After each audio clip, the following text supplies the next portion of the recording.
Chapitre 3, un nom sur le mal, thrombophilie. Une goutte de sang pour tout changer. Le jour où les résultats sont tombés, je m'en souviens comme d'une scène figée. Un laboratoire d'Avignon, une lumière froide, une attente pesante. Et ce coup de téléphone. La voix du docteur Michaeli, calme mais ferme. Il y a effectivement un déficit en protéines S.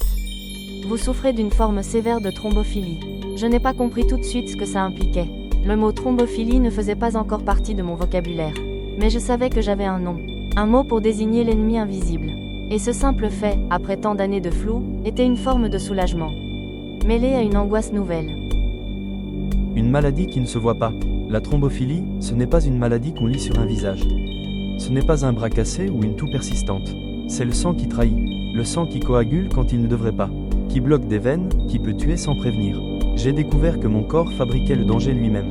Qu'aucun accident extérieur n'était nécessaire. Que le risque vivait en moi, constamment. Comprendre la protéine S. J'ai lu, j'ai appris. La protéine S, normalement, empêche le sang de faire des caillots inutiles.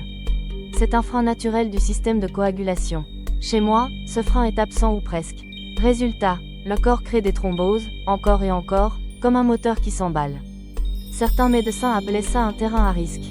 Moi, je le vivais comme un terrain miné. L'effet domino. Ce diagnostic a permis de réinterpréter toute ma vie passée. Les fatigues étranges, les jambes lourdes à 20 ans, la première thrombose de 2010, les petits essoufflements, les douleurs thoraciques inexpliquées.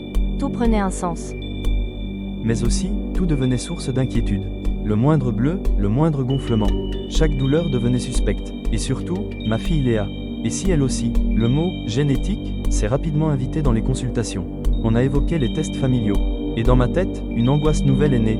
Et si Léa avait hérité de ça? Elle était toute petite encore.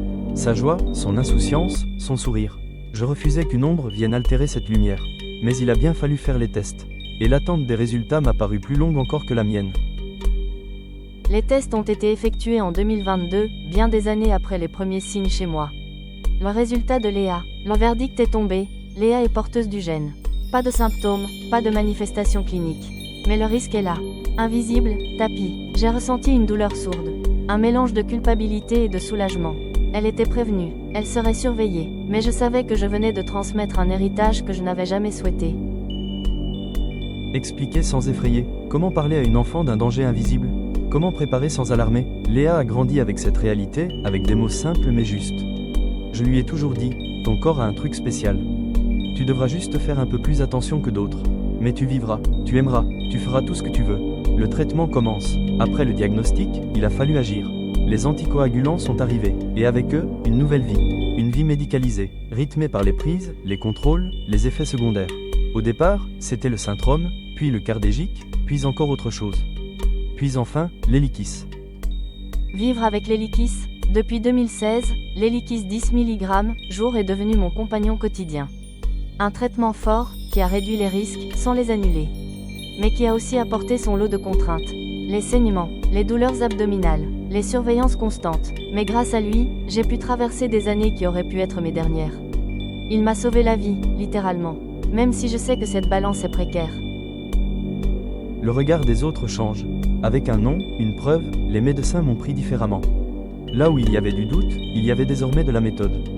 Des protocoles, un suivi. Mais le regard des proches, parfois, restait flou. Parce que je n'avais pas l'air malade. Parce que je faisais encore bonne figure. Parce que cette maladie est, par nature, invisible. Mieux comprendre pour mieux lutter.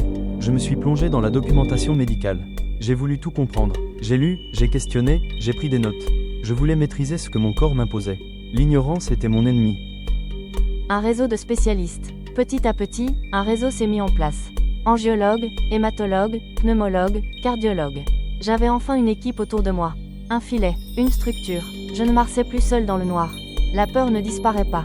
Malgré tout cela, la peur reste. Elle s'endort parfois, mais se réveille sans crier gare. Un pic de douleur, une nuit sans souffle, une tête qui tourne. Et là, l'angoisse remonte. Le corps ne pardonne pas l'oubli.